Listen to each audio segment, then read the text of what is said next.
नमस्कार, मी लतिका। आज आपण उन्हाळा स्पेशल सरबत बनवूया। त्यासाठी मिक्सरचं भांडं घेतलेलं आहे। अर्धी वाटी बिन केमिकल गुळ बघा असा खिसून घेतलेला आहे, तो टाकून घ्यायचा।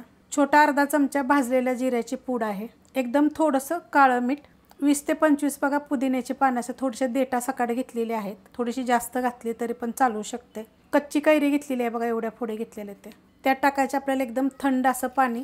आता ह्याच्यात टाकायचे बघा आपल्याला अर्धा लिंबाचा रस, म्हणजे 1 ते 1.5 चमचा जरी टाकला तरी पण चालू शकतं। आता तुम्ही मला विचाराल की ह्याच्यामध्ये कच्च्या कैरीच्या फोडी टाकल्यानंतर लिंबाचा रस कशाला, तुम्ही टाकून बघा, छान लागते चव। आता हे मी मिक्सरला फिरवून घेते। मिक्सरला बघा मी फिरवून घेतलेलं आहे, मस्त असं झालेलं आहे बघा। ग्लास घेतलेला आहे, त्याच्यामध्ये टाकायचे आपल्याला बर्फाचे खडे। पाणी तर आपण थंडच घेतलं होतं ना, त्यामुळे जरी बर्फाचे खडे जर नाही टाकले तरी पण चालू शकतं। ह्यात टाकायचे थोडीशी पुदिन्याचे पानं मी तुकडे करून घेतलेले आणि त्यात हा सरबत टाकायचा।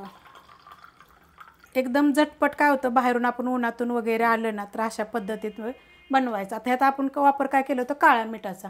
तुम्ही काळ्या मिठावर 2 चिमूट जरी तुम्ही आपलं 2 ग्लासासाठी साधं मीठ जरी टाकलं तर चालतं, पण काळं मीठ जरूर टाका। साधं मीठ पण 2 चिमूट जरी टाकलं तरी पण चवीला छान लागेल। करून बघा, अशा पद्धतीनं झटपट असं होतं। रेसिपी आवडली तर लाईक करा, सबस्क्राईब करा, कमेंट करा आणि शेअर बी करा।